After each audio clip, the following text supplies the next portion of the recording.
How could I have been together with a thin-haired woman like you for 35 years?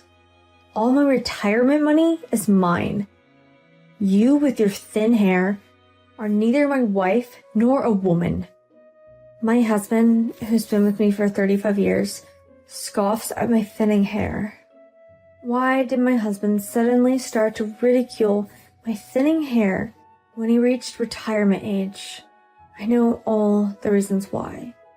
Okay, I got it. Here you are, the divorce papers. I don't think my husband expected me to sign the papers as he wished. He was wide-eyed, open-mouthed, and speechless. My name is Daisy, 67 years old. From the time I was in my 20s until I retired, I worked as a nurse at a general hospital. I retired at the age of 65, and it's been 2 years since I retired. Now I work part-time at a nursing home. My husband Donald is 64 years old, 3 years younger than me.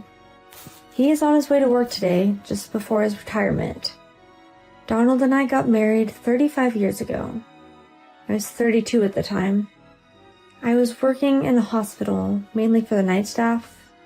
Then my father, who was the manager of the medical equipment manufacturer, came to me. Daisy, why don't you think about getting married? You shouldn't only be passionate about your work, but you should also find happiness as a woman. He arranged me to meet Donald. My father's company dealt with medical devices such as thermometers, blood pressure cuffs, and cardiac pacemakers. When my father became elderly, my brother took over my father's company. The company's management and sales are still going strong. When my father was in charge, Donald was the son of the managing director. Donald was neither handsome nor tall, nor does he have any outstanding skills. My first impression of him was that he was a serious gentleman. At the time, I was on a blind date and thought this man was going to be my husband, but it didn't really feel like it. Why did Donald seem to be so serious on the blind date? The reason is, it's not an exaggeration to say that it was an arranged marriage because of our parents' circumstances. This is what I was told after the blind date. But his father was like my father's lackey the whole time he was on the job. Please, let my son be a potential husband of your daughter, and please, arrange a blind date. They're so close in age. I think the two of them will get along very well. My father-in-law heard a rumor that my father was looking for a future husband for me.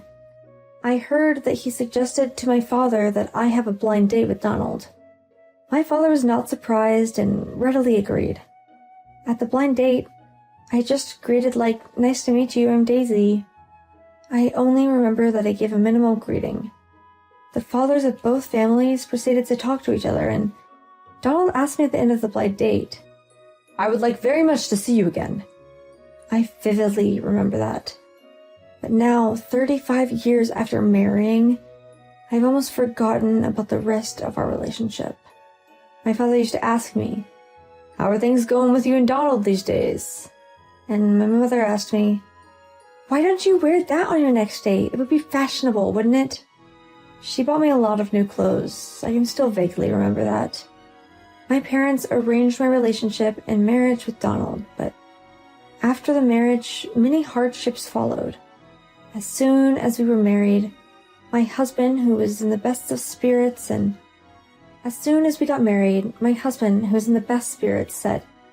"I am deeply grateful to Jasper and Eva for giving me this opportunity to meet Daisy." And then he continued, "As my father said, I would like to live with you both after our marriage. I would like to repay the two of you for giving me this wonderful opportunity to meet Daisy." And then he simply decided to move in at my parents' house. What? Are you sure? I was surprised, but my husband said, "I'm indebted to both of them." He smiled and said, "It's only natural." I wondered if he feels that my marriage is just a tool for his connection. I couldn't believe how easily he accepted to live with my parents. We started our honeymoon with a slight sense of bewilderment. My husband went to work as a regular employee of my father's company. After work, he comes home to my parents' house with my father, but that kind of life didn't last long. Jasper complained that I don't do my work well. I'm just doing business as usual. Since Donald married Daisy, I'm getting an extreme increase in customer complaints. I've heard wrong dates for business meetings and miswritten documents. And there was one time he didn't pass on a call from a non-client to the employee in charge. I can't help but think that you're on a roll now that you're married to Daisy. At home, my husband and father each complained about each other. But between them, my mother and I are just baffled. After a few months of this, my husband quarreled with my father and resigned from his company. I'm sick and tired of seeing your father's face at home and at work. From now on, I'm going to be a stay-at-home dad. Not work, just take care of the house. Sorry, but don't just make an important decision without consulting me. Besides, if you and your father don't get along, you don't have to live with him. My husband's sudden resignation made me flinch. Then he continues. I'm sure you'll be fine with me being a stay-at-home dad. I'm tired of working and being at home with your stubborn father. I'm really mentally tired now. My husband found a cheap apartment to rent, and right after that we started living together. If this was going to happen, I wish he never announced that he was going to live with my parents in the first place. I murmured my dissatisfaction with him in my mind, but I never actually said anything to him.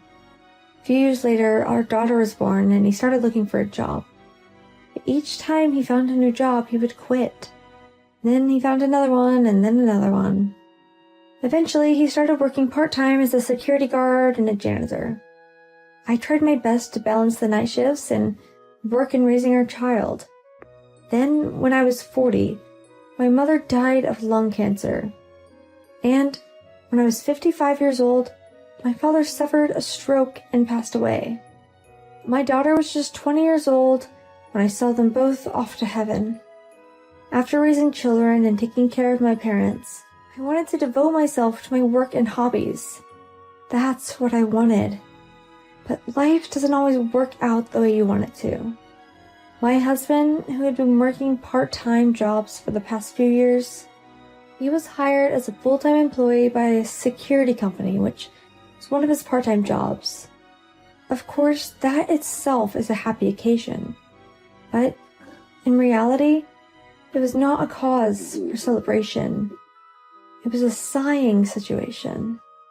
As soon as my husband started working full-time, he started spending money wildly.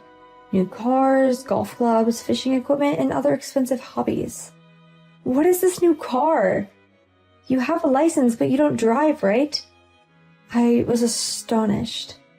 My husband said to me as if he was looking down on me, I'm the head of the house. I work hard every day as a full-time employee. What I buy with my own money is my business.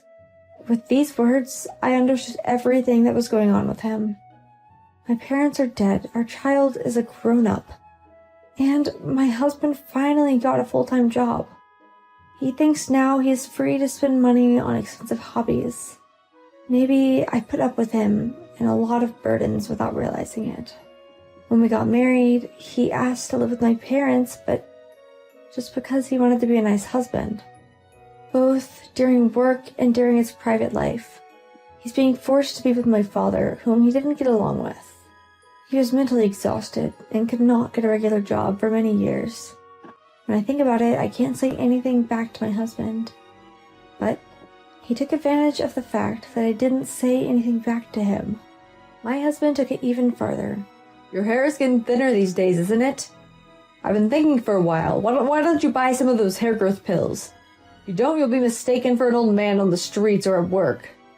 My husband started making fun of my thinning hair.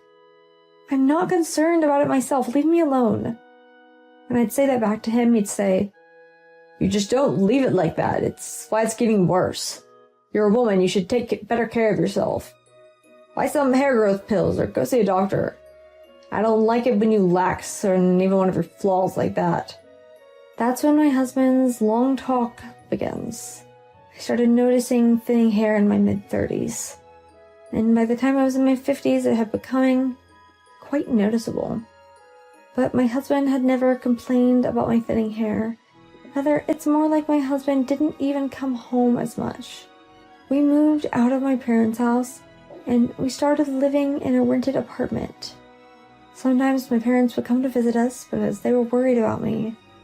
My husband felt awkward, so he took a night job as a security guard, and during the day he would take naps at an internet cafe and never come home.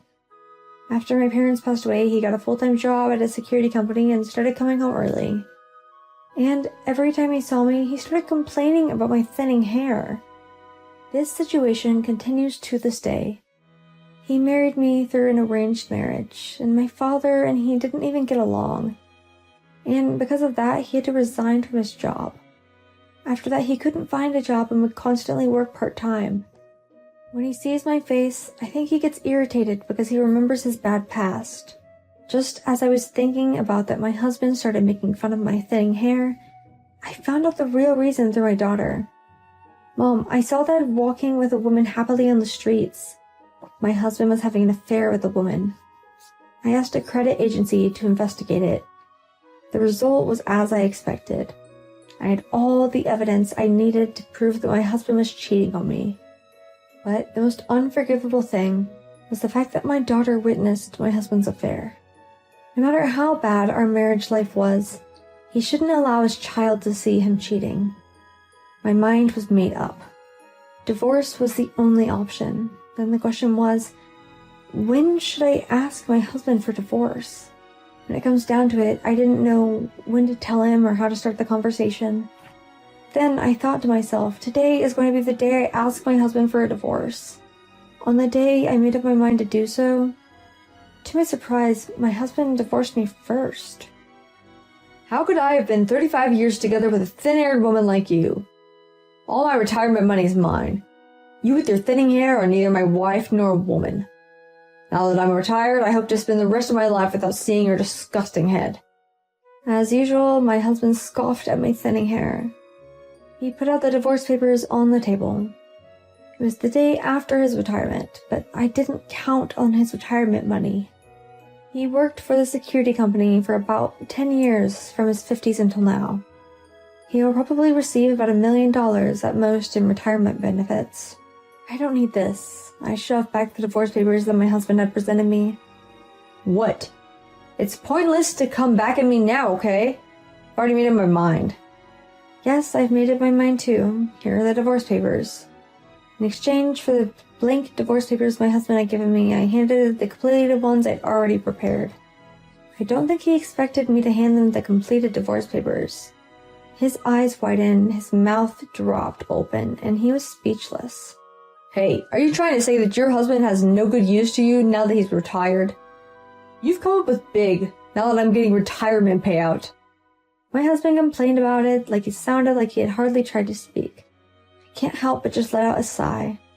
How much do you think you'll get in severance pay? You've been a full-time employee for that security company for about 10 years. It's about $1 million anyway, right?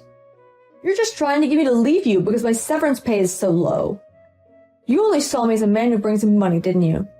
In front of the red-faced, angry husband, I held out the single brown envelope. I decided to divorce you. Every time I saw you at home, you would make fun of my thinning hair. And because of what I found in this envelope. What? He froze for a moment. The next moment, he snatches the envelope from my hand. He looked at the photos in the envelope and hastily hid them behind his back. This is, just for fun. My husband shouted out loud and suddenly said, You could have been mistaken for an old man with thinning hair. I get depressed when I'm with you because you don't even try to take care of yourself. My life is so boring.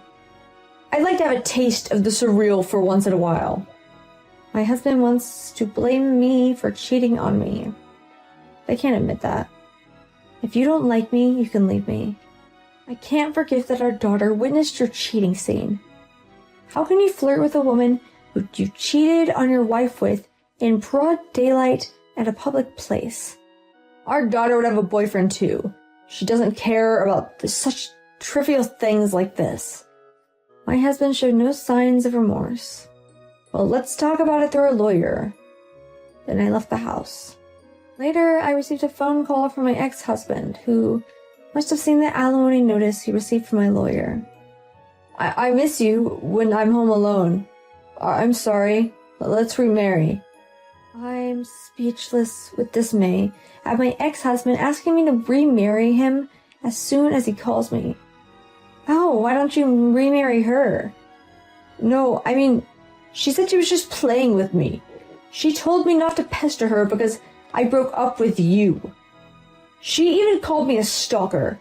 You're all I've got. No, you don't have anything to say. I'm gonna hang up on you. I'll even block your calls. I told him that and he got all flustered. Wait a minute.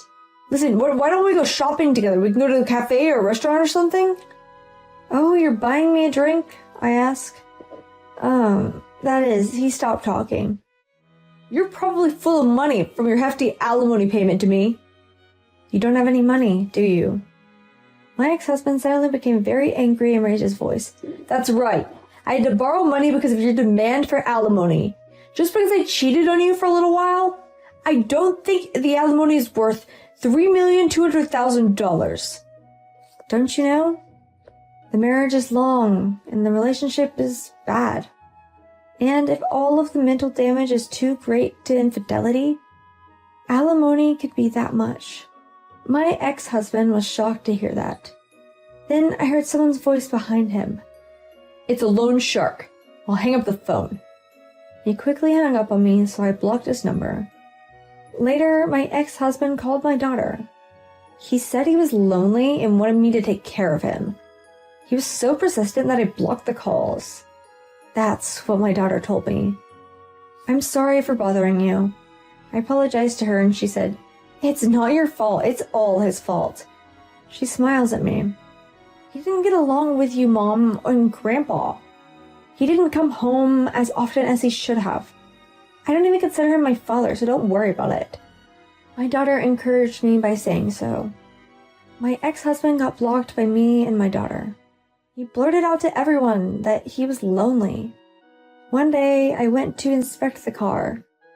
The dealer who was involved with purchasing my ex-husband's new car said that my ex-husband, that he had a small rental apartment, that it feels bigger without my family. My ex-husband, now retired, can't seem to find a new job, and his debts seem to be increasing. He moved out of the apartment he was renting. He can't pay his cell phone bill, and his cell phone bill is out of service. He has been living in his car with the little money he has left, and he's in huge debt. He is also on the run from loan sharks. We have no way of knowing where he is now. Then we got some good news. My daughter is getting married to a man she met at nursing school where she did our internship. Of course, we didn't send an invitation to my ex-husband. He is missing and my daughter doesn't want him to attend. The day before my wedding, my ex-husband called her from a payphone. Before she could say no, he was forced to hang up due to lack of money. As for me, I'm living with my daughter and her husband while continuing to work as a nurse at a nursing home. The family home that my late parents left to me was vacant for a long time. They renovated it and turned it into a beautiful two-family house. My son-in-law is a really nice person. He takes good care of me as well as my daughter. He suggested that we live in a two-family house because he thought my daughter would be worried if I lived alone.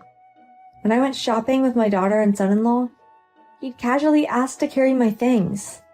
But it could just be because my son-in-law is in high spirits. After all, he's a newlywed. I made the mistake of believing in my husband's kindness when he was married to me.